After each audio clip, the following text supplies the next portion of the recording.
I meant to, it was on my other account, and so, but I just went in. Let me show you what I've done. My idiocy. Okay. Um, and by the way, I guess you just saw. I just sent it to.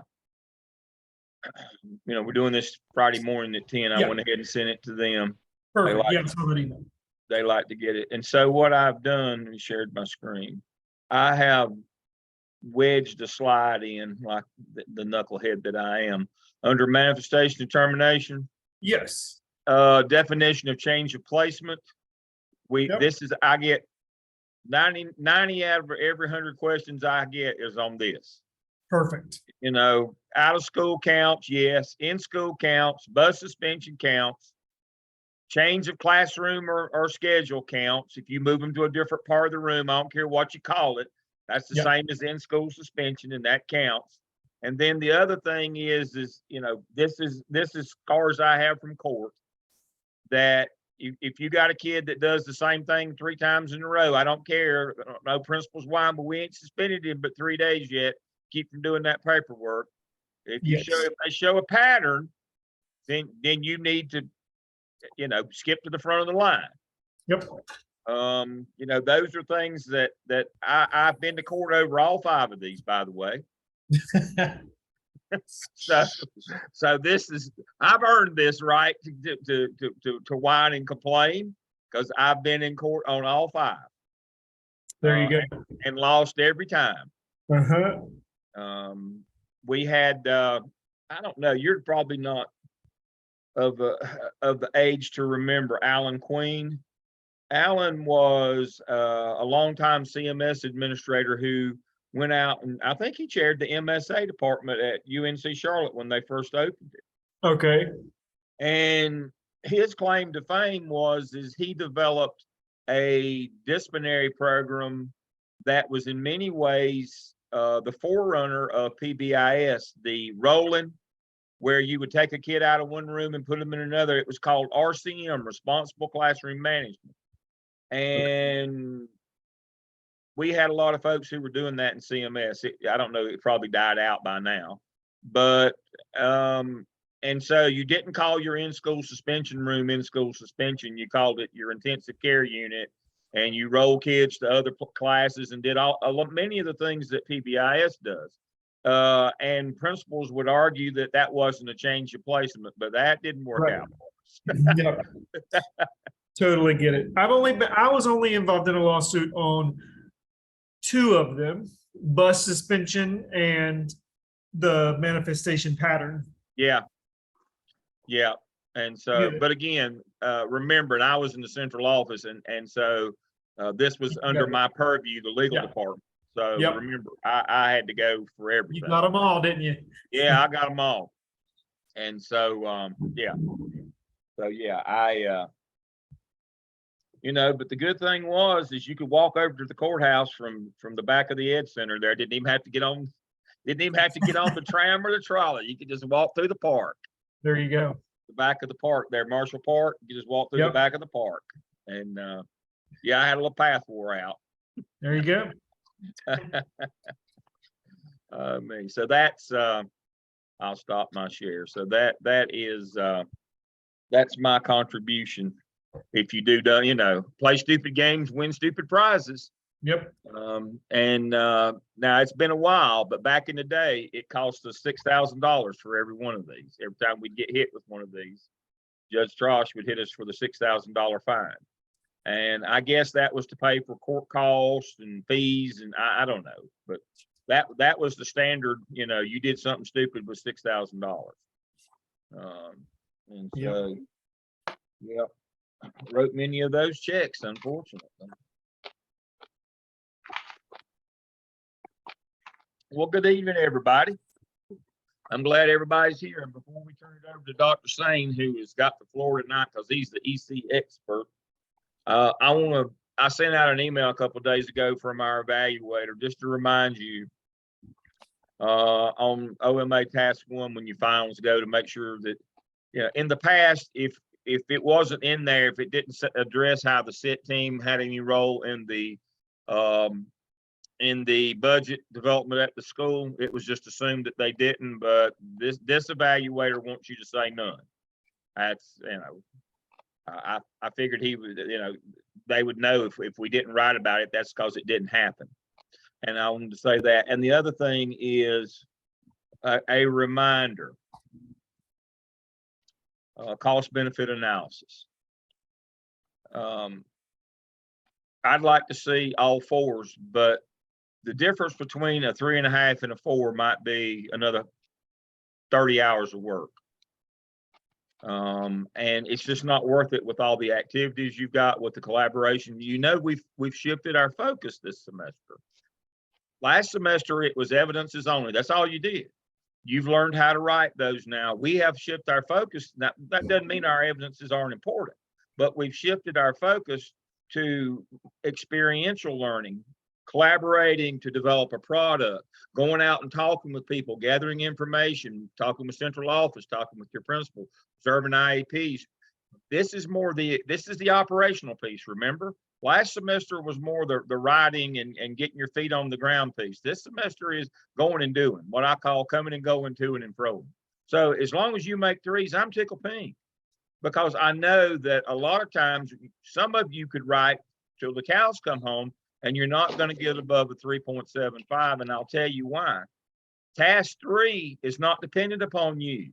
It's dependent upon your school and what that schedule is. That's why I said you would have to go out and do 30 or 40 hours worth of work at your school to get them prepared for you to write a different task 3. We don't have 30 or 40 hours. And you're at the mercy of what's going on at your school right now on task 3. You just are. And in many ways, you're at that mercy on task 1 as well. You can't help it if your school doesn't develop the budget the normal way or the accepted way. So task 1 and task 3 are really out of your control. So as long as we get 3s, 3.25s, 3.5s, we're golden. There's just not enough time to go back and redo all the things at your school and lead all of those PLCs that you'd have to do to get us where we could make a 4. It's just the luck of the draw. That's just the way life is. And I want you spending time doing a lot of these other activities and learning how school is really run, because that's going to stand you in better stead than writing another evidence for a particular score.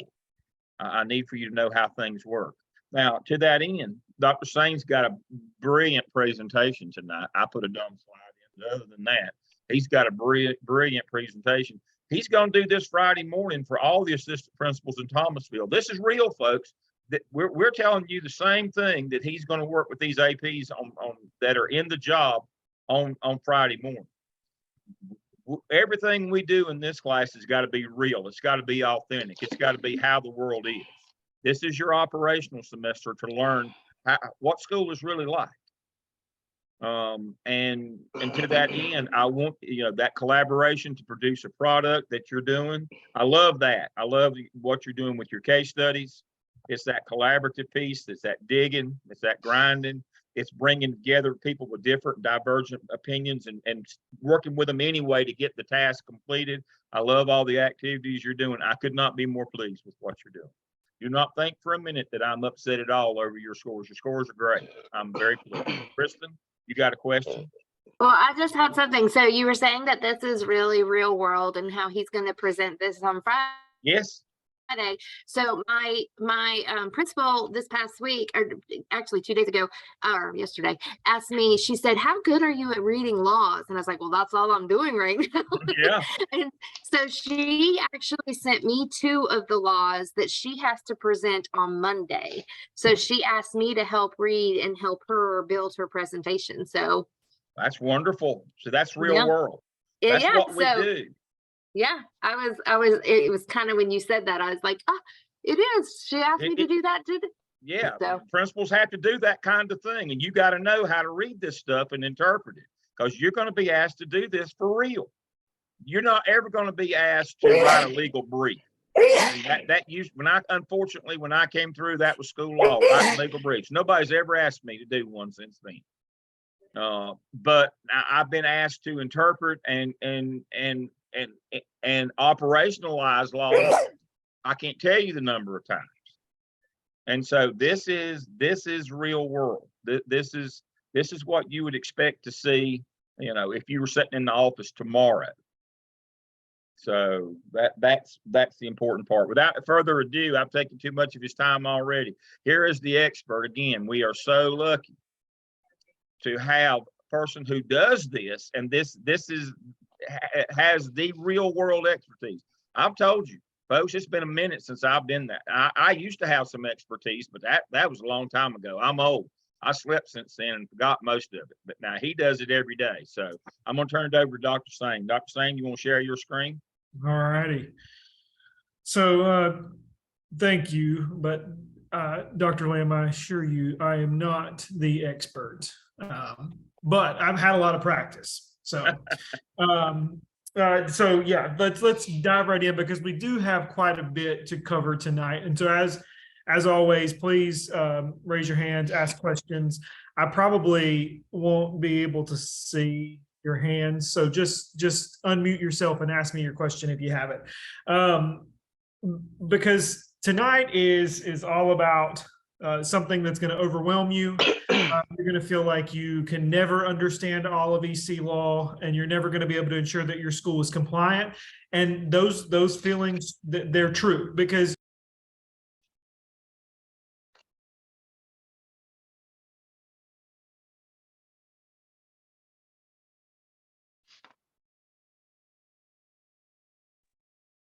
somehow I muted myself. I'm sorry. But again, yes, I do know quite a bit about EC law. I started out as an EC teacher, then was an assistant principal. Most assistant principals are the LEA representatives. And then actually went into the central office and support this. And I'm actually in Florida right now. I just presented at a conference in Florida on EC compliance. And guess what? Every state is almost identical. We're going to talk a little bit about interpretation today.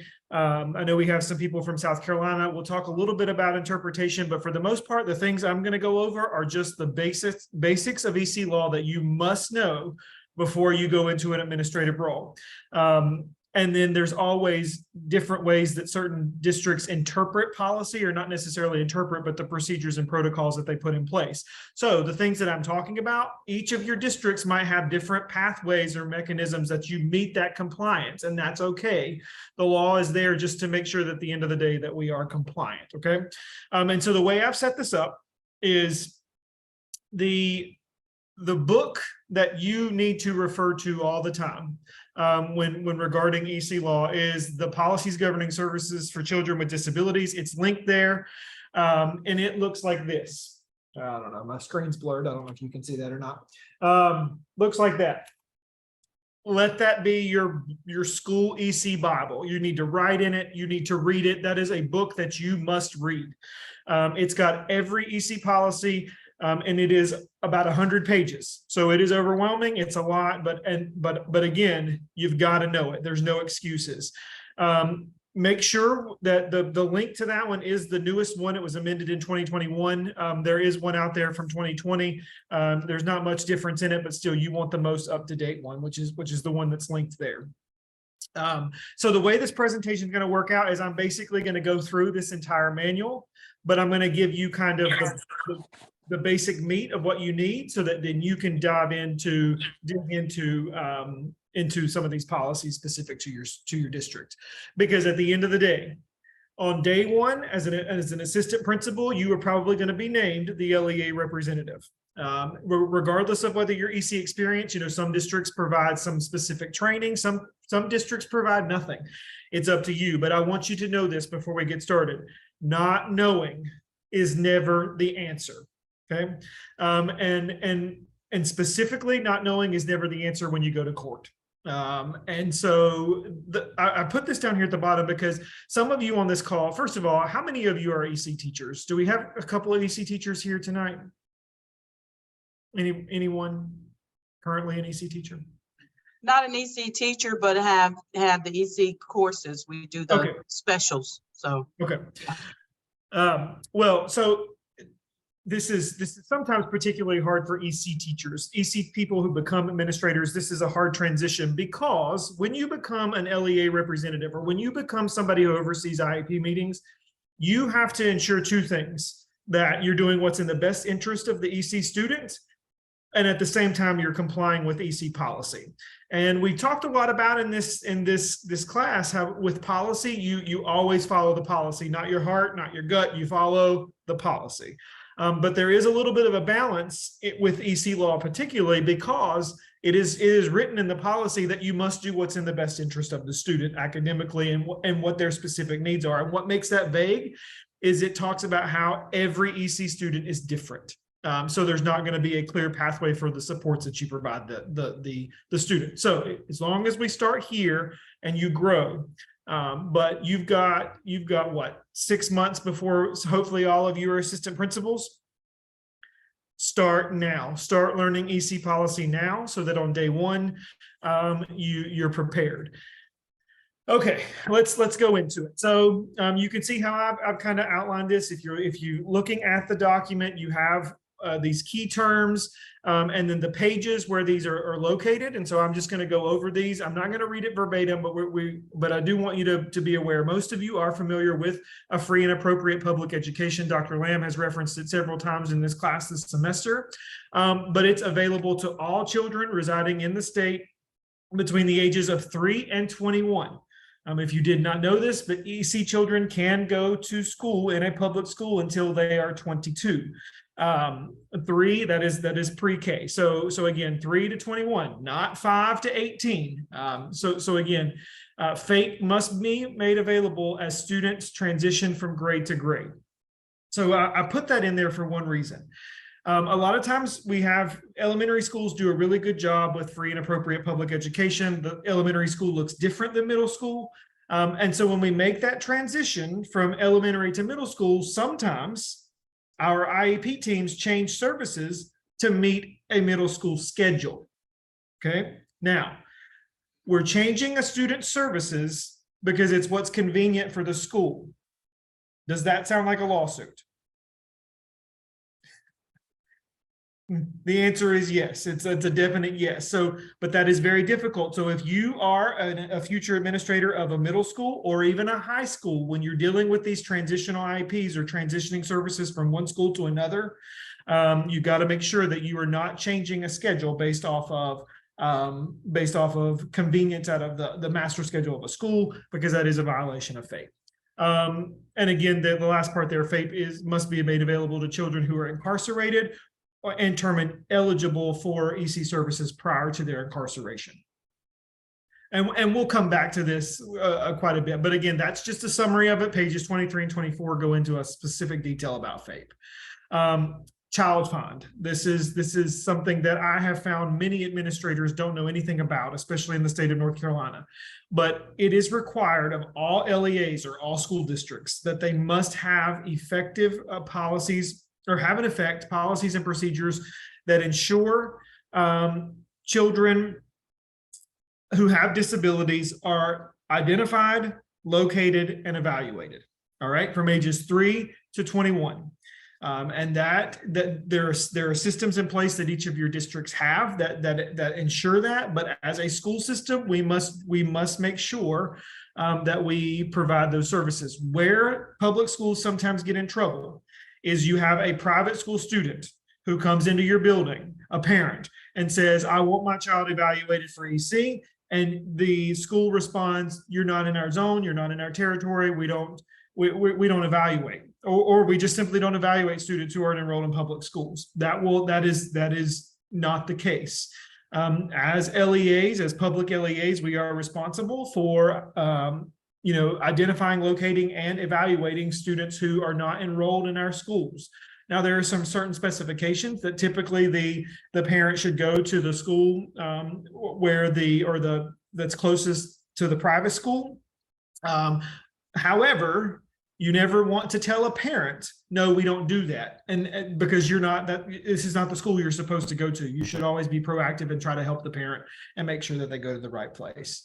Dr. Sane, does yes. this include students who are homeschooled? Yes, I was just getting ready to say that. You're Sorry. no, you're good. But this is homeschool has become so popular, but those same rules apply. That we must still identify, locate, and evaluate children with disabilities. Homeschools, there's some misinterpretation. Like, for example, I was in a district that bordered CMS, so we had several schools that came or teachers, parents actually worked in CMS, or they lived in CMS, but they worked in Lincoln County. And so they were technically supposed to go to CMS for their evaluations, but they came to Lincoln County right on the border because Lincoln County is much smaller. We can be a little bit faster in our processes and our procedures. And so we actually got our hands slapped because we said no to a student because we said you should go to CMS.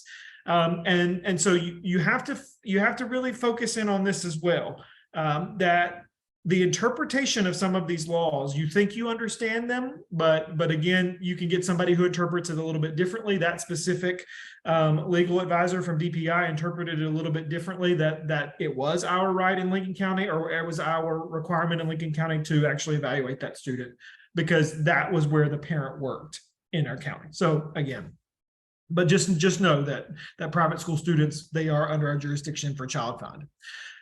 The least restrictive environment, hopefully you all are familiar with that, but again, to the maximum extent appropriate, children with disabilities are educated with children who are non-disabled. So we must try, during the development of an IEP, we must try to place services with a student where they are around their non-disabled peers as much as possible. Removal of children with disabilities from that regular education environment can only occur if the severity of the disability is such that services cannot be achieved satisfactorily.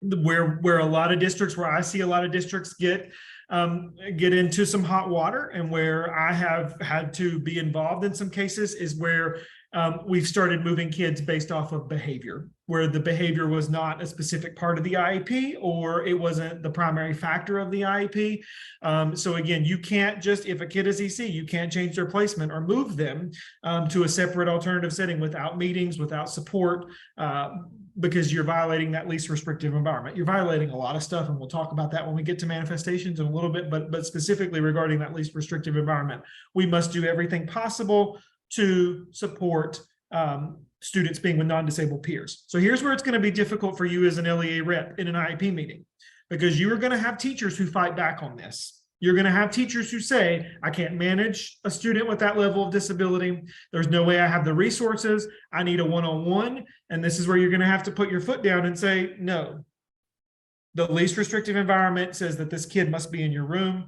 And then you try to support the teacher, but you cannot let a teacher's or an educator's feelings impact a least restrictive environment decision. Okay.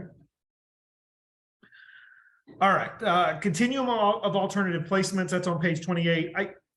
I wanted to put this on here because I have been in several IEP meetings as an LEA rep, and then when I had to come into certain contentious IEP meetings when I was in the district office, where I've heard administrators or LEAs say, if a parent says, I would like you to consider my child going into an alternative school or a mental health institution or a self-contained classroom, you don't know how many times I've heard an LEA rep say, we don't offer those.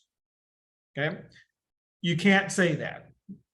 Regardless of whether your district has it or not, you cannot say we do not offer these programs. We do not offer a continuum of services. More than likely, if your district is small and you don't have those services, there is a plan from your EC director. There is a pathway, there are procedures, there are protocols that they follow if in fact a student warrants a continuum of services that your district does not have.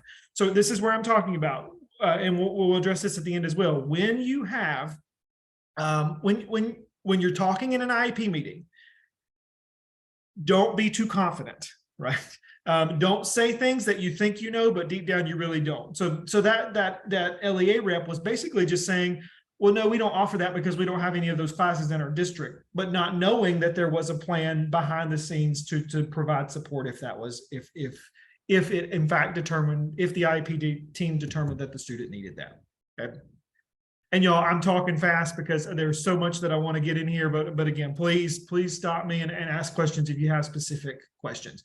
Right there at the bottom of that slide, instruction in hospitals and institutions, that's a big one. Okay, so talk with your EC director, talk with your district leadership about, if you don't have mental health classrooms, if you don't have a day treatment program in your schools, what are the processes? Because, especially since we came back from COVID, we've got a lot of mental health issues. We've got a lot of students being placed in those mental health institutions or who warrant those services. We can't not provide those services just because we don't think we have them in our districts, that continuum of service. Okay. All right. Any placement decision, simply put, must be made by an IEP team decision. Okay, that is basic EC law 101. Decisions can never be made in isolation, ever. You must conform to all LRE requirements, and the child's placement is reviewed annually. Okay, I'm not going to spend a lot of time on that, but decisions for EC cannot be made in isolation. And here, there are two ways you can interpret EC policy. I always erred on the side of caution. So when it is okay for teachers and administrators or EC teachers to talk about EC students regarding data or regarding how they're performing in relation to their IEP without calling an official IEP meeting. So you can have those casual conversations about the student's performance and about how they're meeting the goals. But as soon as that conversation turns to placement, if they think the student's behavior is starting to increase, anytime it becomes more than just that casual conversation about specific student support in the classroom, stop the conversation and call an IEP team meeting, okay?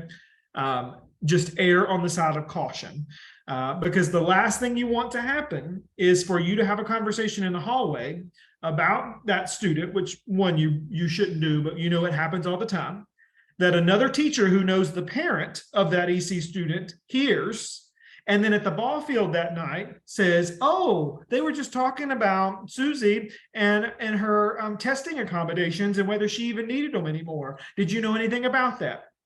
Well, guess who comes to your office the next day really hot?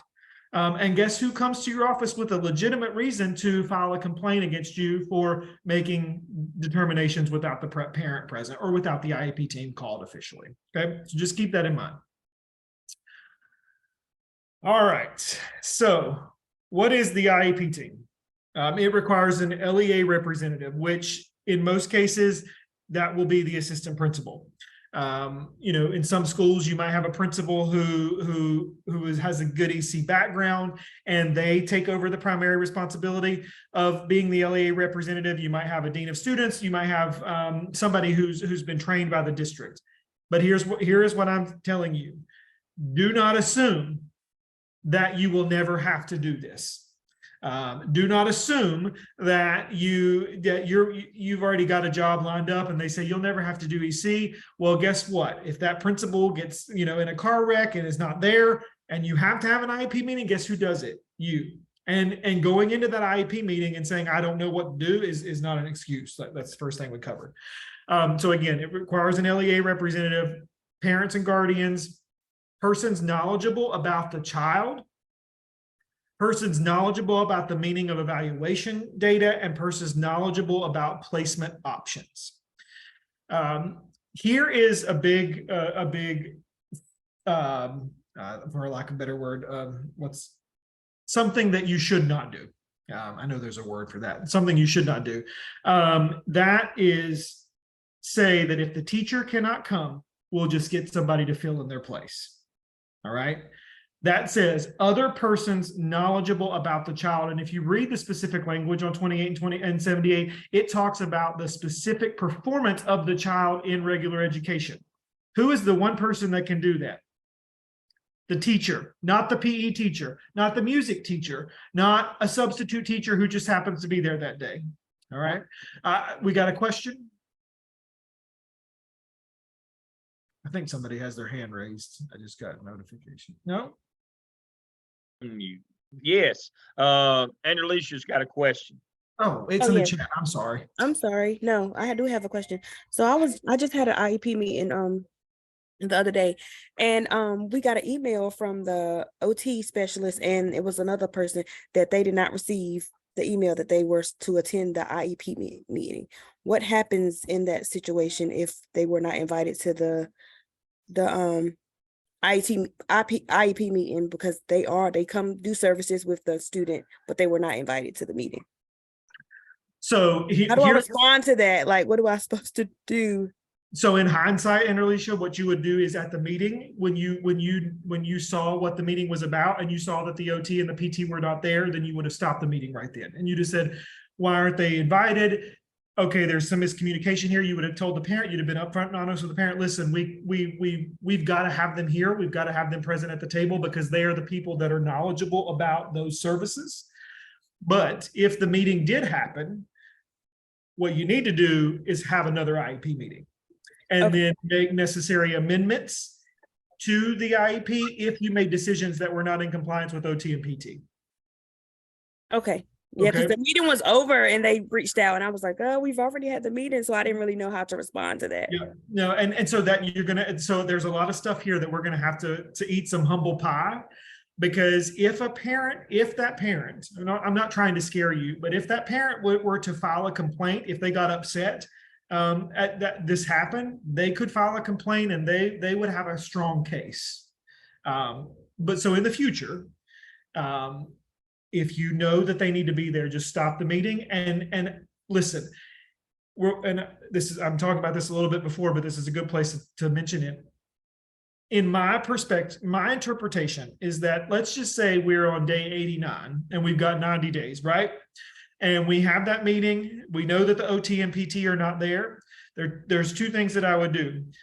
I would call them, try to get them on Zoom, try to get them there. Or two, cancel the meeting. Because if this does go to a complaint, if it does go to some type of hearing or mediation, then you're going to be better. You're going to have a better case to say, you know what? Yes, we missed the timeline because we wanted the right people at the table. Okay. So don't let that timeline scare you. And a lot of people do that. A lot of people wait till the end and then they just try to throw it all together. And that's when we get lawsuits. Okay. Yes, you'll probably get your hand slapped for missing the 90-day timeline, but you might be commended in doing what's best for the child. Does that kind of help answer your questions in relation? Yes, it does. Okay. And I have one more question, but I'll just hold off on that one. You sure? Well, so, okay, another question I have is, so I have most of the EC kids are in my classroom. So I have three students in my classroom who their IEP says they're supposed to get 30 minutes for reading and 30 minutes for math. So they so I'm the reading teacher and they go to somebody else for math. So they're getting the 30 minutes for math, but I don't see anybody for reading. And I have went to the office and said, hey, these kids are not getting their services, but the IEP says 30 minutes. Nothing has been done. So my thing is, if the parent is coming to me saying, hey, what if they come to me and say, hey, my child is coming home saying they're not getting their 30 minutes for reading because it has happened in another grade. What am I supposed to do if I went to the SPED person and the person that's over top of that? But my students are still not receiving their services and have not received their services since the beginning of the year, besides what I have been doing. And our IEP says 30 minutes for reading and math. Well, you go to your administrator, you go to the LEA representative, you share with them that information, you put it in writing. I would put it in writing, document it, and then you advise the parent if they continue to reach out to you to reach out to the LEA representative, because if they're not receiving their services, that's a big game changer. So you have to take care of you. And use that as a lesson that when you become an LEA representative, when you become an assistant principal, to make sure that as part of your duties, you got to make sure students are receiving their services. That's actually in one of these slides. So I would put it in writing, but I would also continually remind your LEA rep that this is a problem, but I would also refer the parent to your LEA rep. Okay, thank you. All right. There are a couple best practices there, and I wanted to mention that. I did put some here just so you guys kind of know some do's and don'ts. And by best practices, I mean you need to do them, right? And best practices is just a fancy way of saying do them. Do not hold the IEP meeting if key stakeholders cannot be present. And then LEA representatives should always be present and involved in IEP team decisions. So as an assistant principal and you're sitting in an IEP meeting, guess what's going to happen? Somebody's going to walkie-talkie you. Somebody's going to email you. For your principals or for your schools where you text each other, somebody's going to text you. Do not lose focus, because that's when we make bad decisions. All right. And I'm going to tell you, if you sign your name on that document and it's wrong, you're liable at the end of the day. Okay. So just keep that in mind. I always encouraged IEP meetings to be scheduled on work days before and after school, because of that reason alone. And I know we get into the debate about IEP team meeting scheduling, but again, it comes back to that's what's going to benefit us. And I know sometimes we can't do that. So if you do have to have an IEP meeting during the middle of the day, you better have a plan to make sure you're not interrupted and you don't get up and leave the meeting.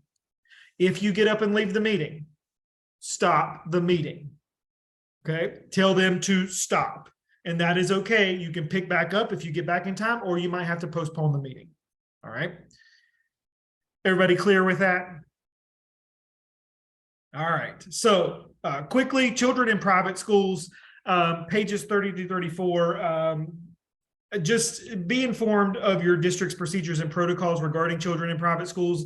I've been in 3 districts, and all of them we all were compliant, but we all had different processes and procedures for how we actually made sure that private children or private school children did actually receive FAPE, and actually we evaluate, and we complied with child find. So the LEA where the private school is located must locate, identify, and evaluate those children. That is child find.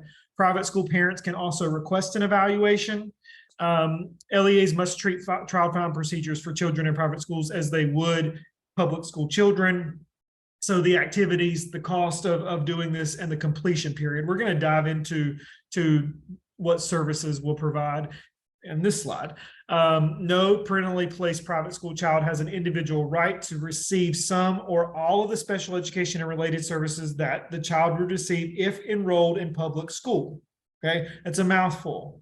However, as anything in this book, there are all these caveats. If the IEP team rules or decides that this child does need to receive services, and you write it in the IEP, then we're responsible for upholding it. So if a private school child has been designated to receive services, they must have a service plan that meets the requirements of an IEP, and it must be consistently reviewed and revised. Now, there may be some specific questions, and Dr. Lamb, you might want to talk about the CMS strategy with this, but like I said, every district has their own interpretation and kind of different pathways and procedures when dealing with private school children. So that's why I like to keep that a little bit vague. And then, if you have specific questions, we can dive into your districts. But anything you want to add about CMS, Dr. Lamb, there? It's just, and it's the same for charters. I was going to mention, Yeah. They're homeschool. Their homeschool is the responsible school. Same way with charters. I had that question pop up last night about some charter school folks who said, "Well, we don't offer these services." You are a public school, but it's the same as private. In CMS, wherever you would be zoned to go to school, that school is the child find, that's their responsibility. All right. So let's go into initial evaluations. So your best practice here is to make every effort to obtain parental consent through multiple ways of communication and document all of those attempts. Okay, I just want you to keep that in mind, because at the initial evaluation, the LEA must provide notice and obtain informed consent from the parent before conducting the evaluation, any type of evaluation. Parental consent for evaluation is not parental consent for services. Okay, a lot of people get confused on that. The initial evaluation is just determining eligibility, right? So you get consent from parents to test, essentially. Then if the team, once that you collect all that data and you have an IEP meeting and determine the student is eligible, then you get the parent's consent for services if you deem those necessary. Okay. A lot of people think, oh, well, we got the parent to sign the first meeting, so we're good. Absolutely not. There are some exceptions here. But I want you to view these exceptions cautiously. Consent is not required of children who are wards of the state or parents' rights have been removed by a judge. Usually you would go through a guardian with that. And LEAs can proceed without parent consent, but procedural safeguards must be met. Here's the thing. If you do proceed without parent consent, involve your EC director. Involve a team of people that know a lot more than you. Okay. But here's the thing. Every EC director in this state is going to say, show me how many times you've tried to get in contact with this parent. And emailing them once is not sufficient. Okay. You got to call them. You got to go to their house with a social worker. You got to beat on the door. you've got to do every form of communication you can, and multiple times. That's when it would uphold. Not just one time, one and done. Okay. All right. So again, back to consent for services, the LEA is responsible for making FAPE available to a child with a disability. Again, if parents refuse services, the LEA will not be in violation of FAPE. Okay, I've had a lot of questions over that. Well, if we determine the child eligible and the parents refuse, does that make would we be in violation? Absolutely not. If it's signed that the parents refused, the school is not in violation of FAPE.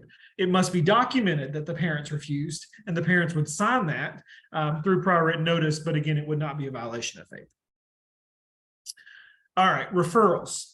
So anybody we're referring or we suspect a disability, and I want you to look at this best practice. Schools must act. You must act when there is a suspicion of a disability. And the most reliable suspicions are driven by data. All right, so there have been a lot of court cases here lately where schools have had to pay big money and in terms of compensatory services, where they've had to go back and provide services because you have children who have low data. They are at the bottom 10th percentile, and they've been that way since kindergarten, and they're now in 5th grade, and the school has not acted. Okay, they have not provided, they have not located, identified, and evaluated. They've just let them sit there. Maybe that child has good behavior. Maybe they're not a problem. Maybe the teacher just says, oh, they're low. They try their best. We cannot let students just sit there and fall farther and farther behind. Okay. So use your data as an assistant principal. Typically, you're going to be over MTSS, or you're going to be on some type of data analysis team. If you see students are continuing to fall behind, you must act. And so that is sometimes a big misconception. So a parent can make a referral, an agency can make a referral, a teacher can make a referral. So the referral can be given to anybody in the school. You need to make sure you have procedures and processes in place to make sure that those referrals don't get lost. This is how every district that I've been in interpreted that policy, is the 90 days started. You have 90 days to complete an evaluation. You started the day that the date, I'm going to get this wrong, the day the letter was dated. So if it had March 10th on it, that's the day that and it's March 17th. And when you get the letter, guess what? You just lost 7 days in that process. So it's very important that you have procedures in place when you become assistant principals to make sure those letters come straight to you or whoever's over the process. Initial evaluations, again, the point here is you have 90 days to conduct those initial evaluations. Always meet those deadlines. Know your district's specific procedures and protocols. Some districts, like the district that I just left, because we struggled in the past to meet those 90-day timelines, we changed it to 70. Okay. The reason we changed it to 70 is so that we would meet compliance of that 90-day timeline, because as you all know, things happen. So you've got to work with your EC teachers to make sure that they're scheduling these meetings well in advance, so that you have 20 days in case, because let's just say that the parent disagrees or they want changes to be made, then you have time to make those changes or to conduct additional tests or assessments if that's needed. Okay. So that 90 days is there to basically safeguard rights and not make sure that we're extending service delivery. So, but don't take that as I can procrastinate till the 90th day. All right, when conducting evaluations, the LEA must do the following: notify parents, use a variety of assessments, not use any one single measure, and use sound instruments that assess the relative contribution of cognitive and behavioral factors regarding the child. Now, I'm not going to go over each of these. I'm going to go over specific learning disabilities because it ties to MTSS. But here in that policies, here are the 14 areas where we can identify children with disabilities. And on pages 63 through 72, it tells you exactly what evaluations are required, so that when you are sitting in an IEP meeting, in one of those initial IEP meetings, you can make sure that the EC teacher has included all of those evaluations in the plan. So you're going to ask me, how do you expect me to remember what we should do for each diagnosis? That's where you take this book into the IEP team meeting with you.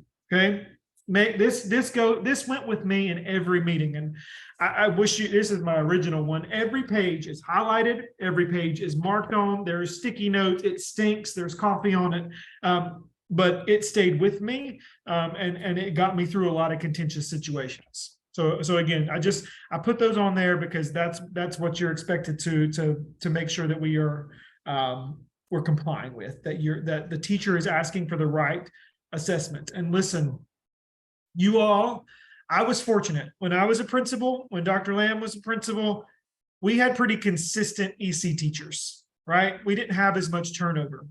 So I could trust my EC teachers a little bit more because they had a lot of experience. I would say that probably 70% of our EC population in the state is within their first 5 years of teaching. They probably don't have a lot of knowledge. So we can't rely on that. You've got to rely on yourselves, and you got to rely on this book, and you got to have a good team to make sure that you're getting through these IEPs with that compliant ideal in mind. All right, reevaluations, just that reevaluations cannot occur more than once in a year. We typically no more than once in a year, but really they only have to occur every 3 years, just to ensure that the student is still on track to meeting their IEP goals, or if they need additional services, or maybe even be exited from the program. The only exception to that is if the IEP team and the LEA agree that there needs to be another evaluation within that year, you can do that. And the cases where that comes up the most are either through a traumatic brain injury that may result in the student needing to change placements, or because of functionality or behavior. Okay. So again, there are cases where you can do reevaluations for students that are identified within a year, but again, they just have to be done at least every 3. So here is just EC teachers should manage those schedules, right? But it is your job to oversee that scheduling and routinely check for compliance, especially in a world where EC teachers are turning over sometimes monthly. Someone in your building must have a schedule, or have access to a schedule where you can check and make sure that you're meeting those deadlines. I'm in a good place to stop and just make sure that we don't have any questions, or let me look at the anything in the chat. I have a question, Dr. Singh. Okay. I've, as a teacher and in my internship, multiple times we have sent out the invitations multiple ways for the annual meeting, and the parent doesn't respond or doesn't show up for the meeting. And I'm just curious, what's best practice for if the parent doesn't respond and doesn't show up? You know, how many times do you cancel and reschedule to kind of ensure compliance? So, and this is for an annual meeting, not for an evaluation. So for annuals, I always said you try 3 times. Now, that may be unrealistic in a larger district. I don't know, Dr. Lamb, you can tell me, but in every district that I've worked at, when I was a teacher, we had to try 3 times. And I will tell you that when I was a teacher, every principal that I had, we went to the house. We tried in every way possible. You can have it, but again, if you are having meetings without parents, get people involved. Get your EC directors involved just so you make sure you're complying. Thank you. All right, I stopped your share so we could Yeah. see who else had questions. Yeah. Michelle, now you should read Michelle's post, by the way. I put that in the chat. Okay. She's explained how she's at a Catholic school in Raleigh, private school, how they have to deal with exceptional children with child find, how they go about that. And so she has a lot of good information. So if you're not exactly sure how in real life that works, read Michelle's post on DB7, the discussion board 7. And she kind of explains the process that you have to go through. So Michelle, your hand is up. You're still muted and your camera's off. Yes, I had to turn my camera off because my video or my reception is in and out, and it's better Okay. when I turn my video off. But so my question is actually about my last IEP meeting that I wrote about. A student that I have currently was recommended for referral through his homeschool. And mom went through the necessary channels to reach out to her homeschool, and I was invited to the IEP meeting. But something that concerned me in this IEP meeting is the student that I have for 3rd grade is in reading not working on 3rd grade skills. In fact, we have a school within our school for students to receive special services for learning disabilities, etc. They pay a separate tuition for that. And this child is going to receiving those services and is working on what the teachers had mentioned was a 2nd grade, early 2nd grade level.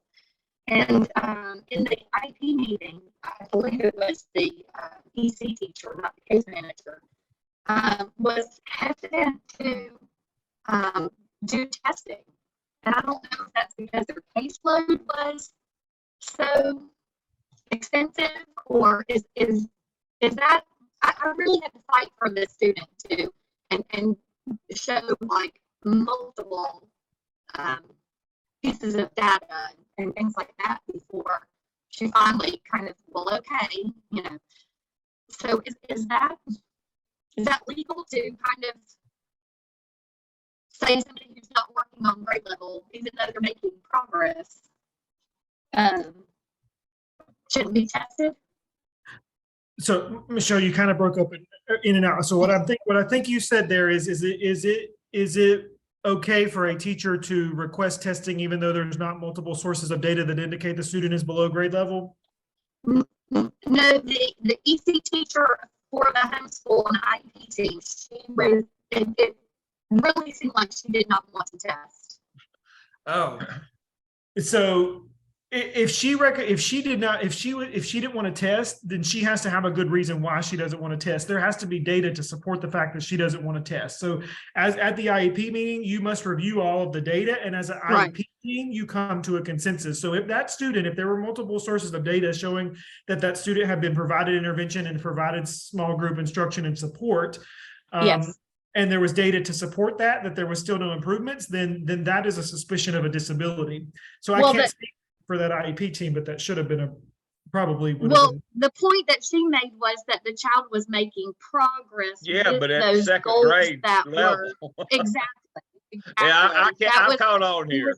He was working on like closed syllable vowels or something like that, but not major content. It wasn't grade level. Yeah. Exactly. So sounds like me.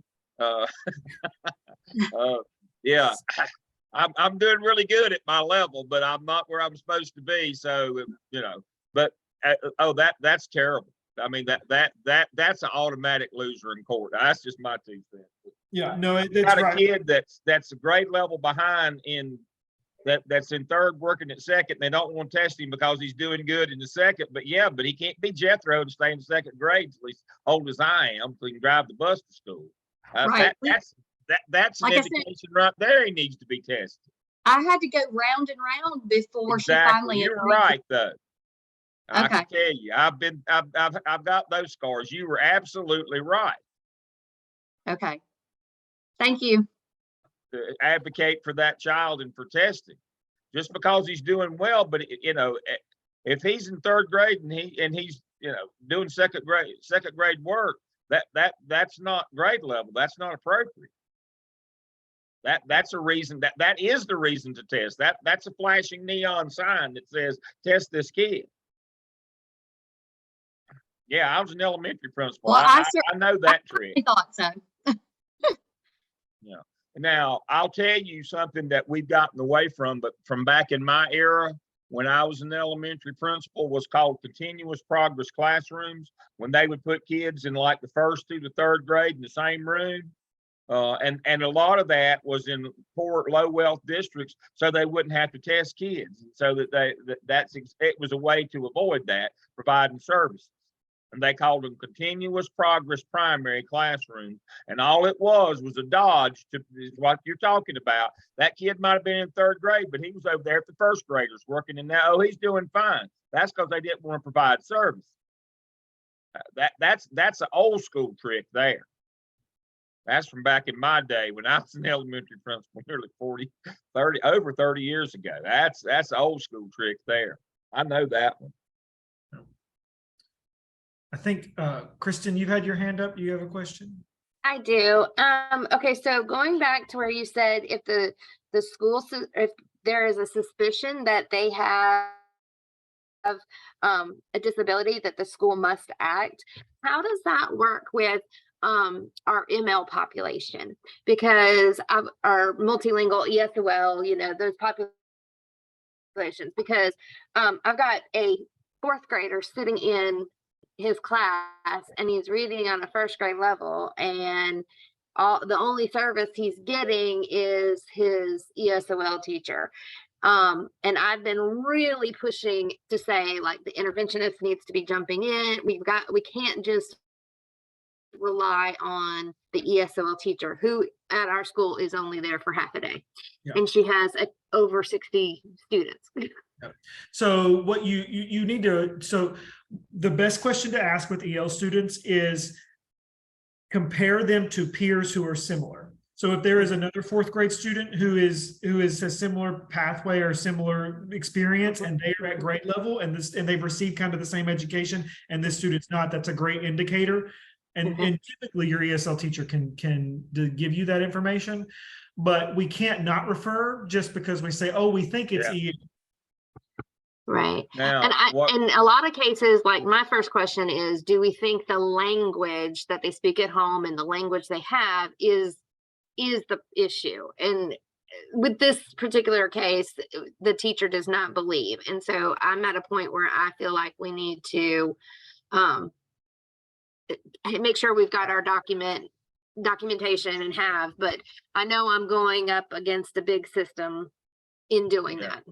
Yeah. Now, this is probably, I guess, again, this is old school. This is probably inappropriate now. I don't know. I'm not up to speed on all the woke culture nowadays. You'll pardon me for that. But now what we used to refer to this as, and you need a better term than this, is illiterate in any language. That's the standard. If they are illiterate in any language, then there is a problem.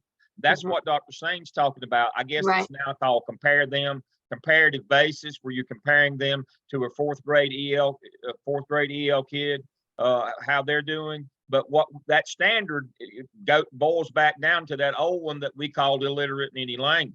I mean, if this kid is illiterate in any language, more than likely you need to be testing them because they're EC. That's the whole point. Right. If he can't read in his native language either, all right, then you got a problem. Right. And so that's that standard. Compare them to a normal, or what you consider another fourth grade kid that's EL. If he's significantly below that kid, if he's illiterate in his home language, is, spoken in his home, that's evidence to test. Now, I got into that, and I can tell you how I got into that was with Hmong kids when I was an elementary principal. That's exactly how I got into it. We had a significant Hmong population, and that we didn't compare them to the non-Hmong. We had to compare them to other Hmong children. That's exactly right. And again, it's probably an inappropriate reference now, but we called it illiterate in any language. That was we've had an influx of Ukrainian coming in. Yep. I've been there. Our school probably has been too. hit. Yeah. I got hit with that one in Charlotte when the Berlin Wall fell. All those Eastern Europeans, Moldavia, Ukraine, all those flooded the schools in Charlotte. Same thing. And the problem was we were set up for Spanish and Hmong in Charlotte. And we got hit with all the Eastern European languages. That is correct. Yep. Yeah, and you don't have people who can teach them, and they're trying to learn on the fly. Yes, that's the only advantage I know of being old is you've been there, done that. Thank you. But I got hit with that one at Eastway Junior High School when the Berlin Wall fell. Yep. All right. Another question, Sandra? Yeah, I just wanted to chime in on what Christian and Dr. Lamb were just talking about in terms of the influx of the student population. We are now getting Ukrainians, Russians, and everything. And in a computer classroom, it's even more complex because now I've got to kind of figure out how, and they just bring them in, assign them, and they don't give us any heads up as to where they're coming from, what their strengths are, have they been tested, so that is becoming more and more prevalent across the board in the system. And it is becoming a little bit taxing, honestly, in terms of trying to make sure that you're providing the correct services for these children. So I'm just having to right mouse click, do the translation thing on any work that they do. You take that mouse, right mouse click, go down, translate, and just show them their language, and just the whole screen turns into what they can read. And that's so unfortunate because then they will want to ask me a question. Now I've got to go back and I've got to go to Google to do the Spanish language, or the Ukrainian Russian translation just to talk to them. Oh, yeah. I mean, how do we handle that in terms of, being in compliance? I mean, I'm doing the best that I can with this. And it's becoming quite a challenge, just to say the least. Well, I think you answered for my, Dr. Sane will be the expert advisor. My answer is you just answered yourself. You can only do the best you can do. And, at some point when you have these natural, just like, obviously when the wall fell in Berlin, that was a crisis, a worldwide. You had hundreds of thousands of refugees, and it's much like what's going on now with these folks. And so the notion that, it'll get better tomorrow, or this will be just a minute, it won't be. You're going to have to figure out long-term solutions. You're going to have administrators who don't stick their head in the sand and say, this will be over in a little bit. It won't be over in a little bit. Trust me. There'll be a migration for 10 or more years. It becomes that's kind of the standard in that. So it's not going to go away next month or next year. This is going to be your everyday for about 10 years. Yep. One of the things I want to caution you, and I know that we're running out of time, but when you become an administrator and you do get that influx of immigrants, the solutions that Dr. Lamb said we should come up with, the solution cannot be they're all EC. Okay. Yeah. The solution can't be you just start referring them all. Yeah. But as we develop these plans, there's some that may be, but again, when you can start comparing them to their peers is the best way when we're referring to that EC compliance. And I know we're slam out of time, but we're good. Okay, because I apologize, but these last 4 slides are probably the most important. So determining the existence of a specific learning disability. So in July of 2020, the state revised their specific learning disability policy, which moved away from a discrepancy model, where basically you gave a student who you suspected a disability an achievement test and an aptitude test, and if there was a 15-point discrepancy in areas, they qualified. That has now been removed. We do not use the discrepancy model anymore in North Carolina. It's all based off of MTSS or RTI. To where most of you as assistant principals will be over that framework as well, okay? So data must be collected from regular education, which you would probably oversee, regarding the student's academic performance, their response to evidence-based intervention, rate of improvement. Going back to Michelle's question, rate of improvement is a tricky one because it specifically says in the legislation, the student must be improving. However, it must be at a rate that will close their gaps in an appropriate period of time, not in 10 years, but technically in 6-8 months. It's got to be a quick turnaround because otherwise the cycle will just continue. And then you rule out primary factors such as language, such as behavior, and that we're specifically talking about specific learning disabilities. So this is very easy, and y'all, I have experienced this. I believe in the human race, and I believe in educators, but some educators who have a behavior problem and they want to get their kid out of their room for EC services will lie through their teeth about this stuff. So as an assistant principal, you must ensure that the interventions happened, that the data is accurate, and it was collected in a timely manner. It's funny, I had a principal who called me one day and said, we want to refer this kid. And I said, okay, you need to collect about 8 weeks worth of data. She called me back and she called me back the next week and she said, we have 8 data points. In 1 week, she said, we have 8 data points. So again, it is just be mindful that you oversee that process, you monitor it, you've got to be compliant with it. So the development of an IEP, the IEP team must basically consider the strengths of the child, parent concerns, results of the evaluation, the needs of the child. If they are determined eligible, if they have EL concerns, you can add that into the IEP if they need support with that, communication, behavior, etc.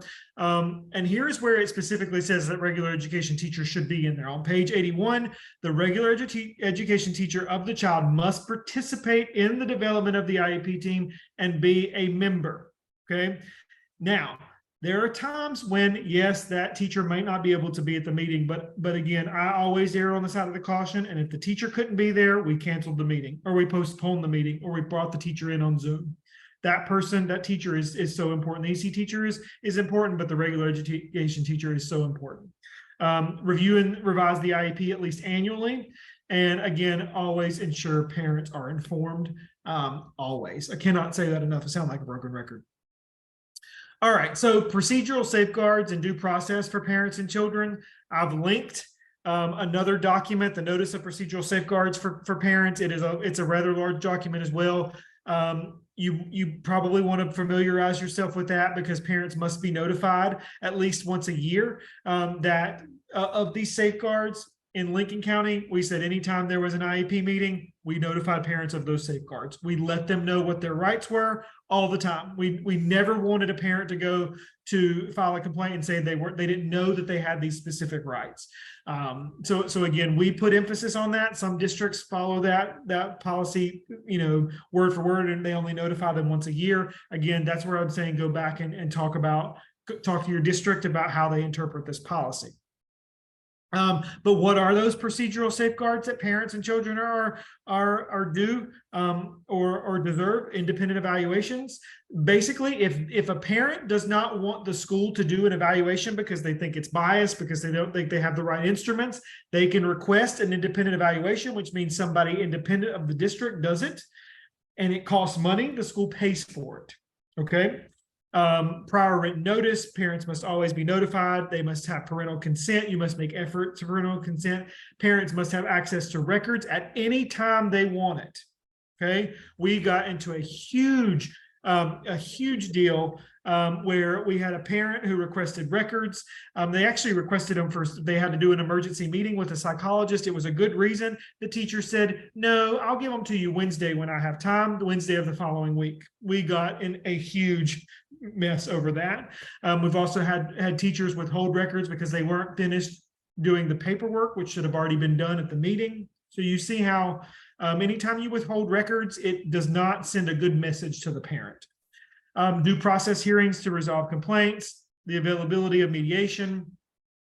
It safeguards about child placement during due process, procedures who are subject for students in alternative education, civil actions, and attorney's fees. So that document goes through all of that. It's a lot. It's informative. Make sure you read that.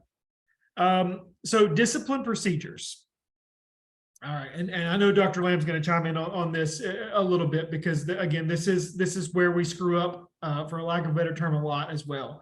But the two best practices that I want you to do here is be proactive with addressing student behavior, especially with students who have IEPs. If a student has a behavior and they have an IEP, it may not be a severe behavior, but go ahead and do the FBA. Go ahead and do the BIP, the Behavior Intervention Plan, because guess what? It's going to save you a lot of time in the future when the student is demonstrating behaviors that are truly disrupting your school environment. And then you can't do anything because you have to go through this process, right?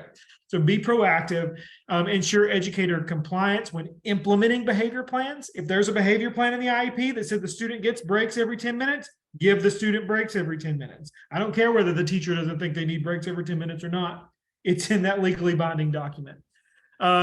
So school personnel may consider any unique circumstance on a case-by-case basis, whether determining a change in placement is appropriate for a student with a disability who violates the Code of Student Conduct. Again, it should be made on a case-by-case basis. There shouldn't be a blanket discipline policy about children with EC. It should be based off of the student's need. A child who is removed from their current placement must continue to receive educational services so that the child can continue to progress toward their IEP goals. So if they are removed, the school must come in and come up with a plan to continue to serve those students. And they must receive appropriate behavioral intervention services to address the behavior so they don't occur. So again, you must address the behavior if the EC child, really that's best practice for any child. So here is the term. Actually, yeah, that's good. Here is the term that scares us all, the manifestation determination. So within 10 days of a change in placement, the IEP team must do two things. You must consider if the conduct was caused by the child's disability, or if the conduct was caused by the LEA's failure to implement the IEP. And so the conduct must be determined to be a manifestation of the child's disability if the IEP team was determined either condition was met. All right, so one or two happens, it was a manifestation. Okay, when a manifestation happens, you must conduct an FBA and a BIP. Those are lengthy. Those are very lengthy documents, and they take a lot of time. So if you're proactive and you knew that kid had some behaviors and you already had that documentation in the IEP, then it saves you some time giving that kid the help that they need. So if a BIP or a BIP had already been created, that BIP must be reviewed. It must be modified. And if it's determined that you need another FBA or a BIP, then obviously you do it. But again, you can review and modify previous ones. And then you return their child. If it is a manifestation, you return the child back to their placement that is listed in the IEP, unless there are special circumstances. And on page 98, it goes over those special circumstances where it involves, weapons or bodily harm, or there are specific circumstances where you can change the placement, even if it is a manifestation, but it has to be an IEP team decision. And that's where parents must be involved in that process, or you're going to be in a mess. Okay. All right. Oh, you know what, Dr. Lamb, I don't know why your slide didn't come up. Because I'm going from my Google. So go ahead and talk about change of placement. All right, I'm going to talk about change of placement. We're watching. Let me share my screen right quick. I've got mine queued up here. Share. Sorry about that. Oh, fine.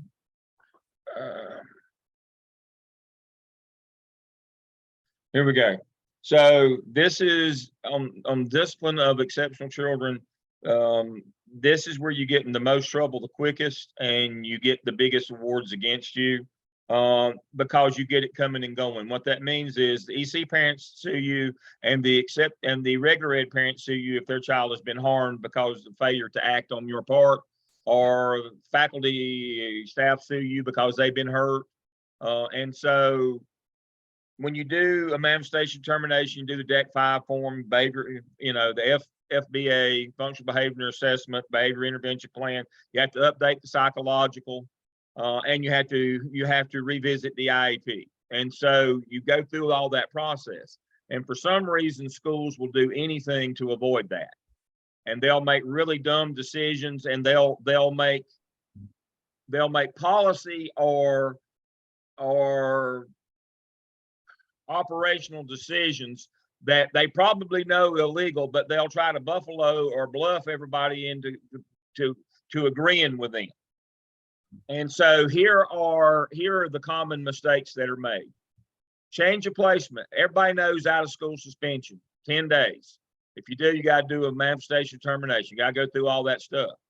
But what they don't recognize is if a kid, even though you might not have given the kid but 3 days of out of school suspension, if they've done the same thing 3 times, especially if they're violent, you better they go to manifestation termination. You do not want a kid on the 4th time that he commits the same thing to hurt somebody, because you're going to get sued by the people that got hurt, and you're going to lose, and it's not going to go well for you. So you got to understand that, yes, out of school suspension, but it's not like, well, we got these days, we better just give him 1 day every time and save them up so we don't have to do that manifestation. If they do the same thing a 3rd time, it's time they go to the front of the line. All right, in-school suspension counts. Oh God, I can't tell you the number of schools. Well, we didn't put him out of school. I don't care. In-school suspension is a change of placement. You go to court, they'll laugh you out of court if you try to argue that it's not. You will lose that one. Bus suspension counts. Change in schedule or classroom. That's what Dr. Sane mentioned earlier. You have people who'll do those kinds of things. If you change their placement, if they're not in the same room or they're on a different schedule, that constitutes a change in placement, folks.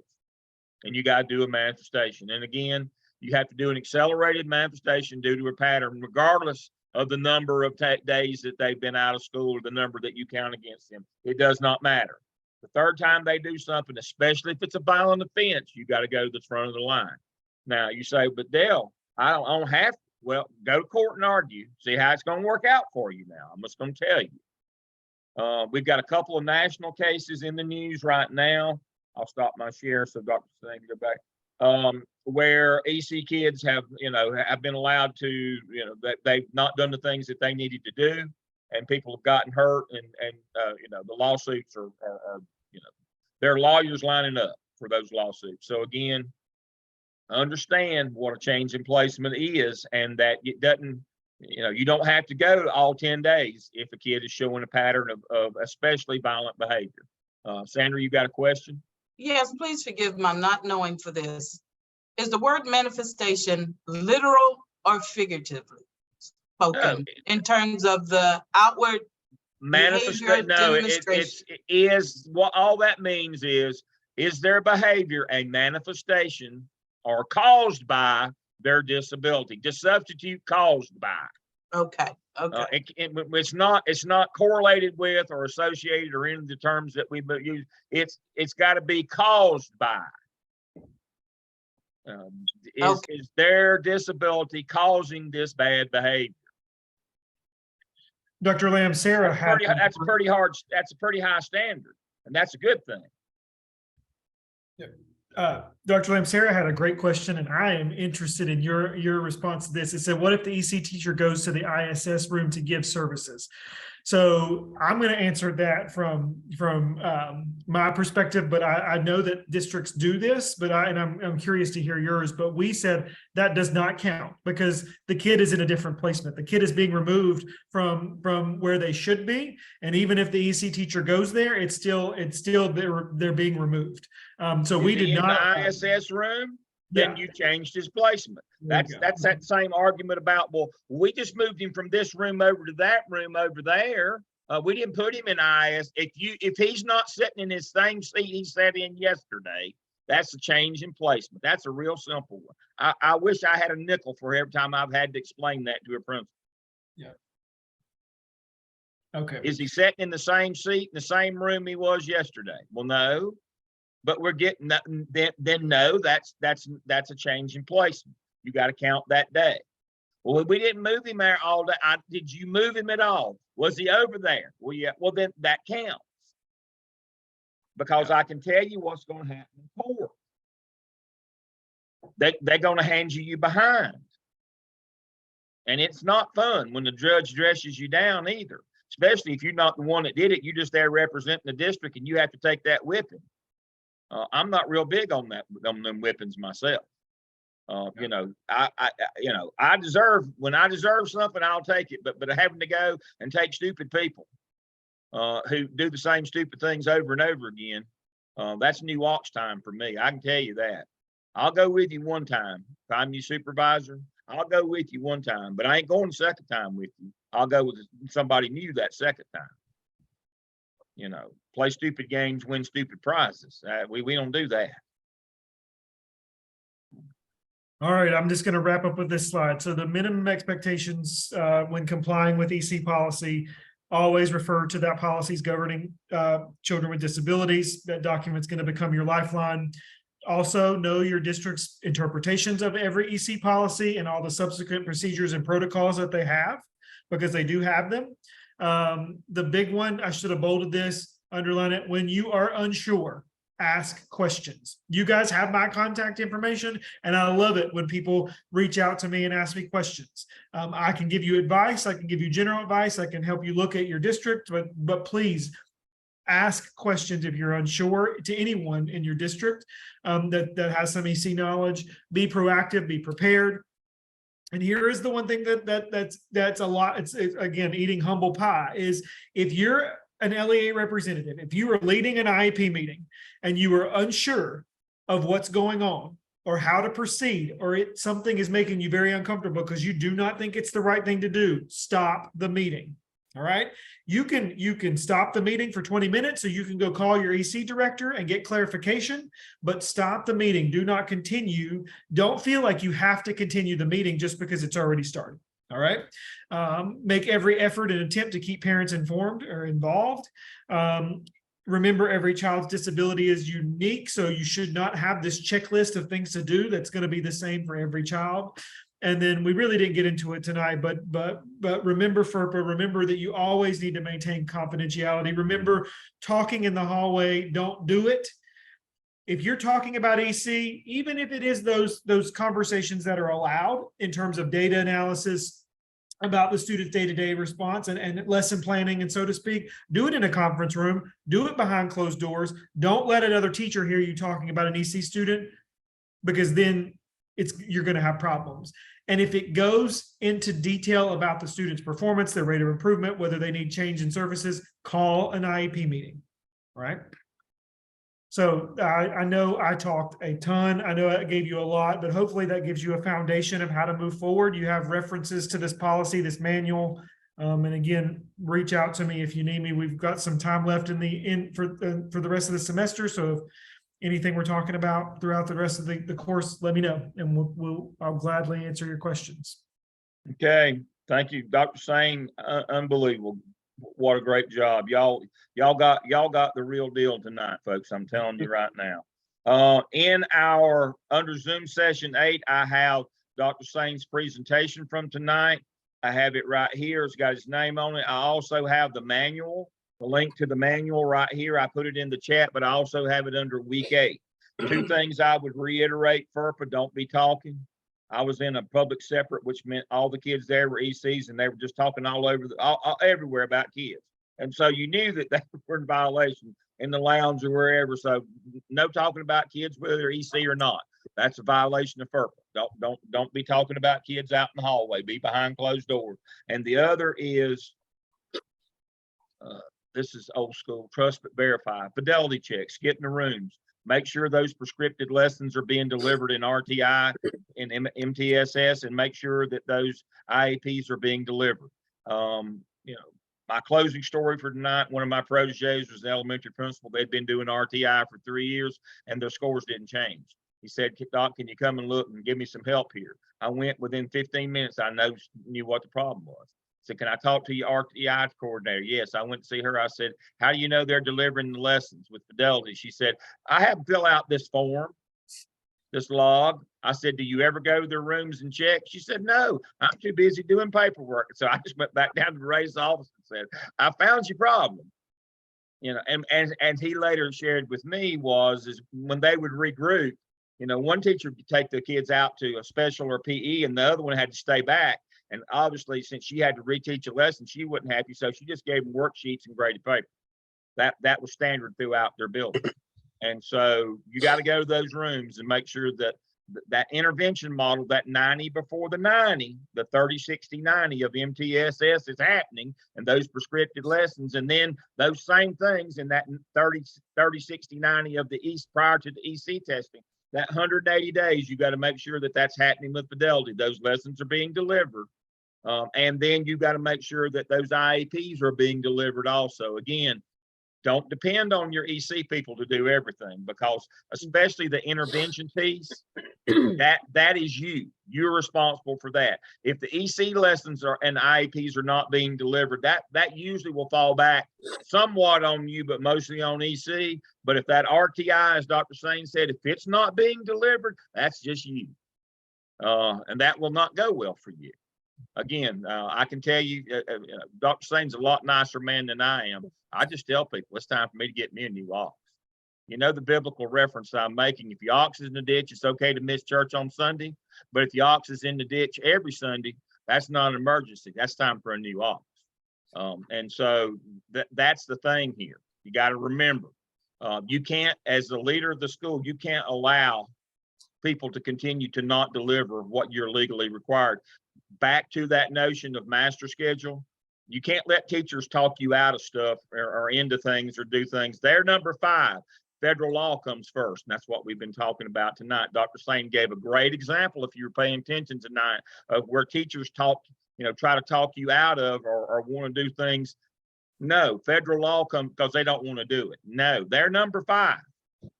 We listen to them, but there's 4 things that have to be put in place before they get to have their way. And we can't forever forget that. Teachers are not bad people. Love them dearly, married to one. But I can just tell you right now, federal law comes first. Don't ever forget that.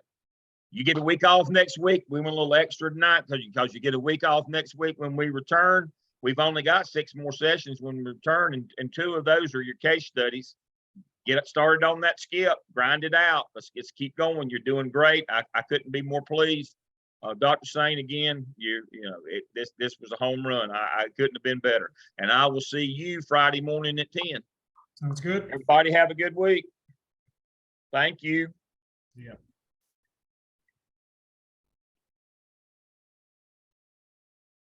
Kristen, you got a question before we go? I did.